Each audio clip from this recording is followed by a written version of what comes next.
Hell, it's Base Trade TV.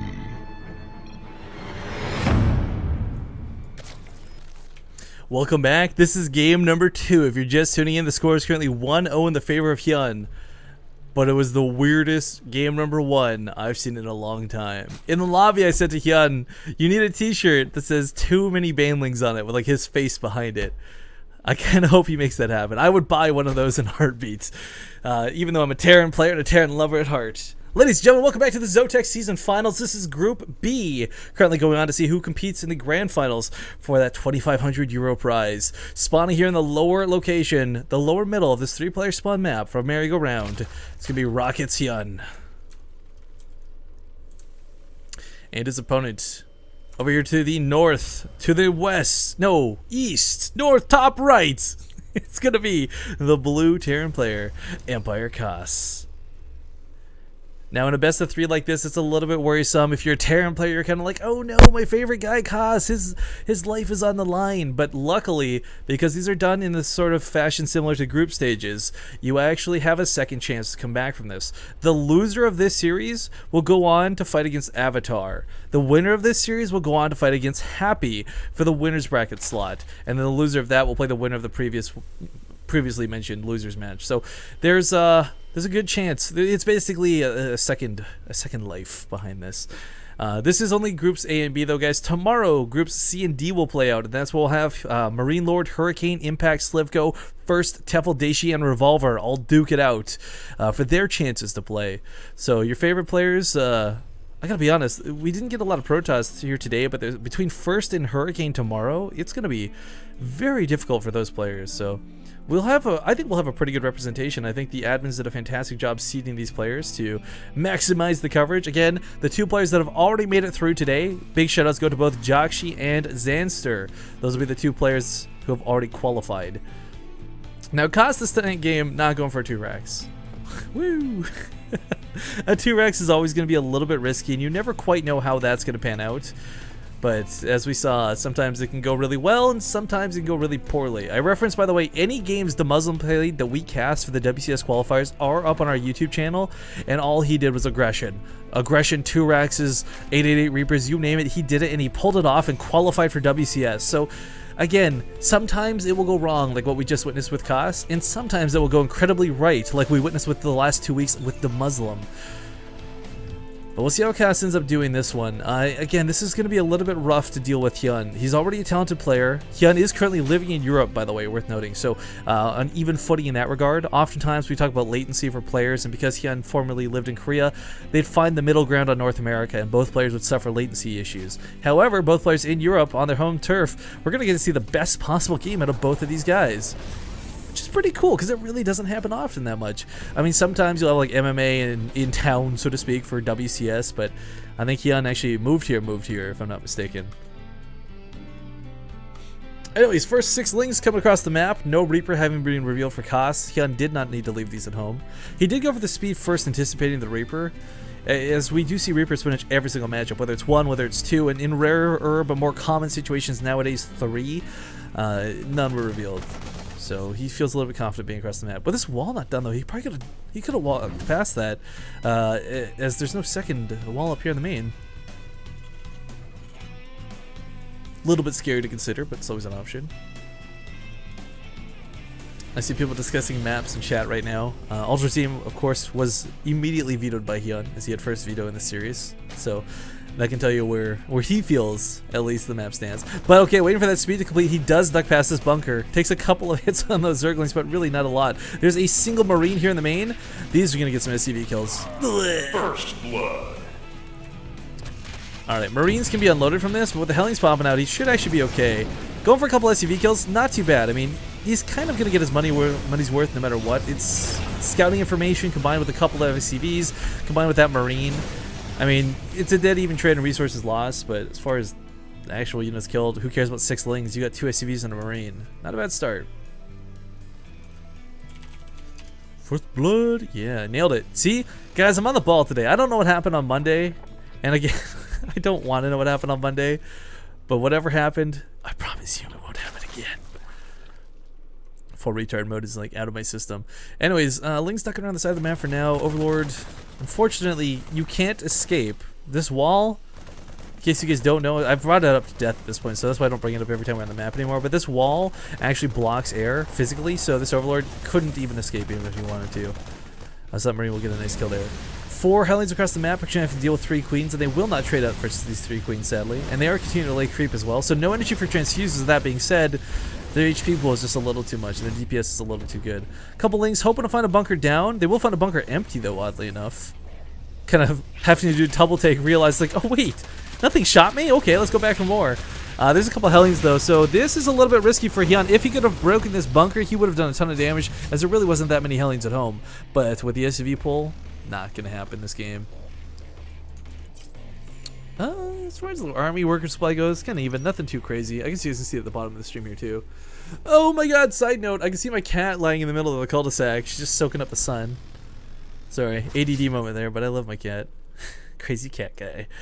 Banshee did sneak in while that was going on and while I was admiring my cat, so I apologize for that, but didn't get too much, as looks like the Queen did drive it away, and a Spore Crawler was made in anticipation of this.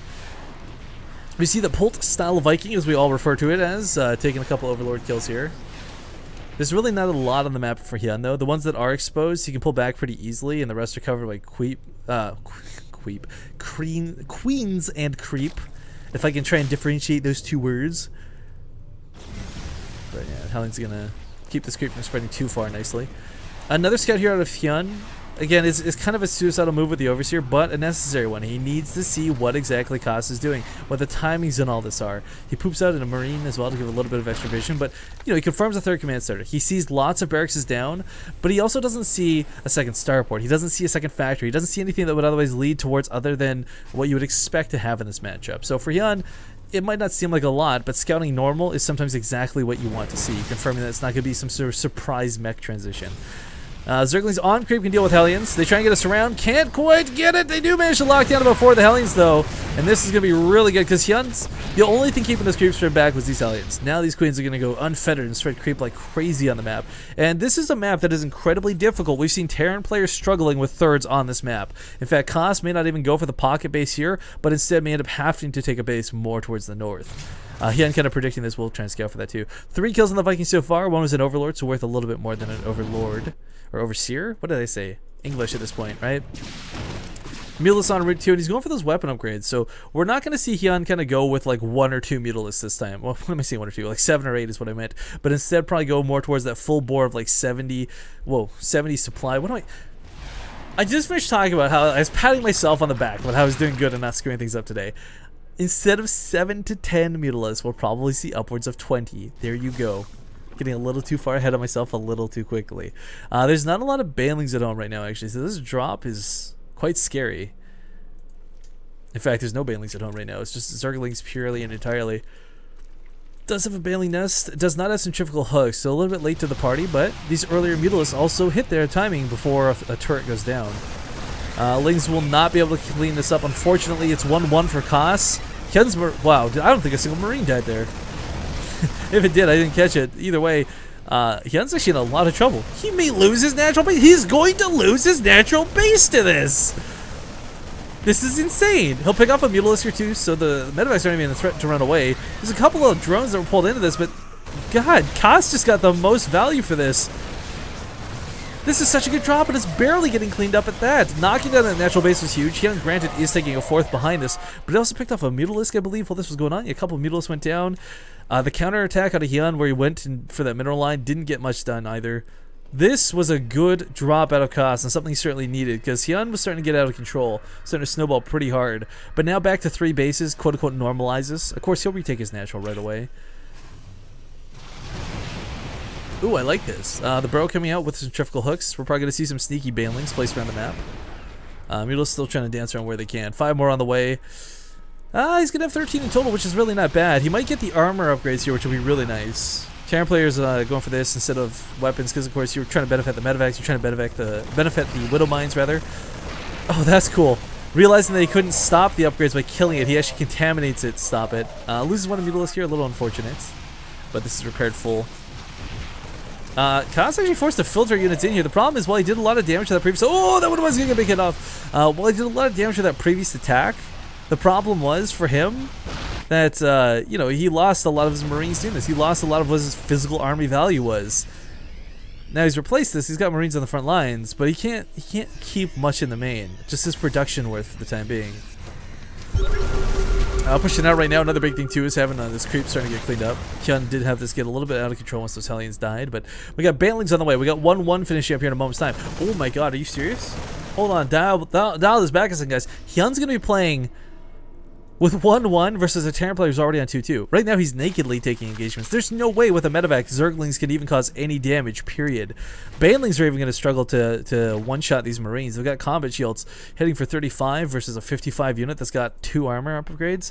This is going to reduce the splash damage a little bit too. So, I mean, taking engagements for Hyun, he has to do it on creep and he has to do it on his terms. If he goes off even a little bit, I mean, Kas is going to mow things down. Level 3 weapon upgrades are on the way. God, this is so rough to consider. Alright, but Marines without a medevac, baiting up some of these units off of creep. This draws the attention away from the central part of the map where Kas decides to push. This will allow him to position his Widow Mines, something he perhaps wouldn't have been able to do before. So these Marines will sacrifice to what looks like in vain. End up being really beneficial as he keeps pushing forward here. While Burrow was completed, we're not going to see burrowed Baneling Mines anytime soon because he's got to deal with the actual Widow Mines of his opponent. Still without that 1-1 upgrade complete. Nice hit on that medevac. Marines and Zergling corpses go flying. But Hyun, just it's naked Zerglings versus 2-2 Marines. There's nothing about this that looks attractive at all. Thor's even doing a ton of damage to the Mutalisks that are clumped up. Banelings are trying to clean this up. Widow Mines will reset here in a moment's time, but I think Hyun may have driven this back for the time being. Kas perhaps going to push this. I kind of felt like he didn't have a lot of control of that army either. We just had Marines kind of idle. We did see a drop, I guess, to give him credit. There was 2 drops that did go around the map while this was happening, but still on 70 drones. Kas realizing, oh, right, that's a wall. Didn't realize it because the medevac was rallied out here. I'm not sure if you guys saw the green line connecting it, but yikes. All right, Kas just took a heavy loss. That went from being a decent engagement where he had a good setup to, I don't know, kind of screwed almost in the end. We didn't have the rally across the map. We still have Mutalisks dancing around. We got some Banelings positioned over here. Probably soon to be burrowed.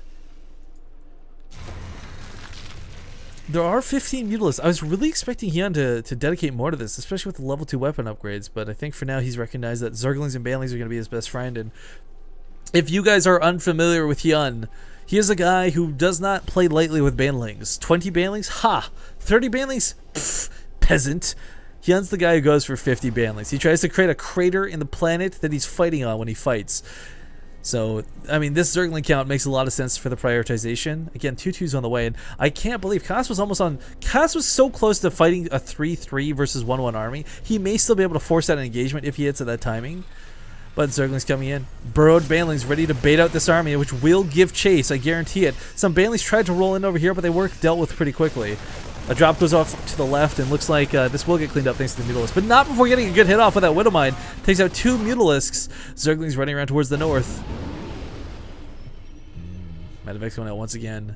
I kind of wish he would have left a couple Banelings over here. Like, I know he just rolled 8 of them into the natural line and didn't kill anything for it, but I wish he would have left at least 2. 2 is what you really need to get that nice, juicy hit off. But these Medevac's going to be fighting against the fact that you can't unload up here. That terrain being a real scumbag with those doodads, but he doesn't see them. He doesn't see them. Oh, now the drop goes off, but while this happens, Zerglings run past the Widow Mine. Banelings roll past these depots that have been left down, and Kas's army is nowhere to be found. His main has been compromised. The base over here falls. Banelings and Zerglings alike. Marines unloading to the natural once again with no real response, and a drop at the 4th will drive these drones away. Hyun may be in the base of Kas, but Kas is also all over the bases of Hyun. I don't know who's going to take it here. This is a very awkward, very scrappy base trade, as no one's really got a lot of army supply to overwhelm the other. The Mutalisks, however, I think will win out in the end, and the production of Kas struggling to deal with these Zerglings. But the nice thing is, these Zerglings don't have a lot of damage on them. In a situation where they would have loved to have been 3-3, they're barely 2-2. In fact, 2-2 only finished up the start of this engagement. Looks like this drop is cleaned up here. Kas trying to reestablish another command center. Zerglings have, for the most part, been killed. Well, actually, they burrowed the rest of them. That's kind of a cute move. Still these 3 in the middle of the map waiting to be blown up upon. Drop goes off in the 4th once again, but he's actually able to deal with it this time. Hyun's got the Mutalisks here to respond as well. This is not looking good for Kaz, quite frankly. Both players have traded out pretty evenly, though. This command center... Oh, God, he's got to repair this command center. Yeah, you need these mules. There's 3 mules worth on this command center. Drop one of them and repair it. Hyun realizes this, goes for the kill. Kaz, oh my God, loses a command center with 180 energy on an orbital command center, no less. Oh gosh, that is... he's got a lot of energy actually saved up right now. He's really not utilizing these orbitals at all. I think that's where a lot of his economy is starting to falter too. These are so many mules that should be mining but are not mining. Engineering base under attack from these Zerglings. It's so weird to consider that these are still a threat, but Hyun's finally got that Noodles flock up to 24, that really scary amount we were talking about before.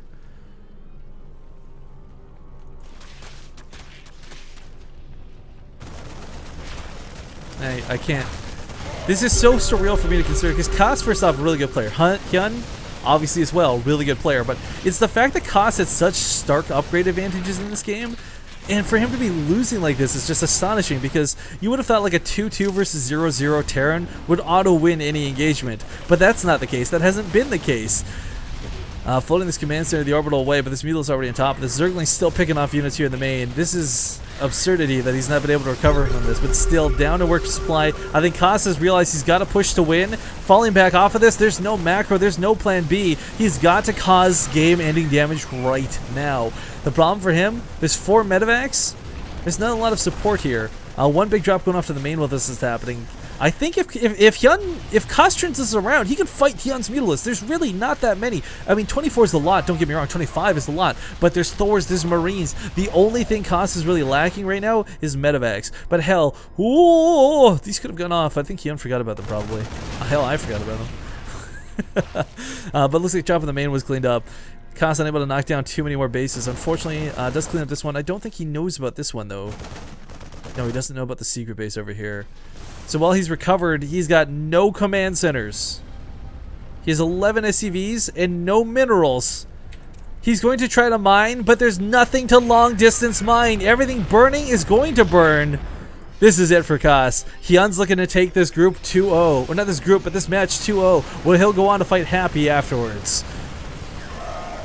He'll get some decent trades here, but that's it. He can't build anything else. I don't think he realized all of his orbitals died, and it kills me too that this one died in the main with 800 or 180 energy, but no medevacs to heal.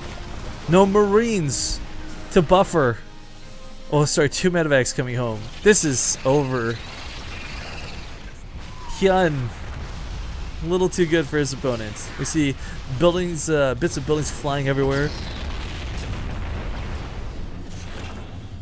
Kaz, man, I don't know where this went out of hand. I'd love to go back over this replay and analyze it in full, but Hyun, well played.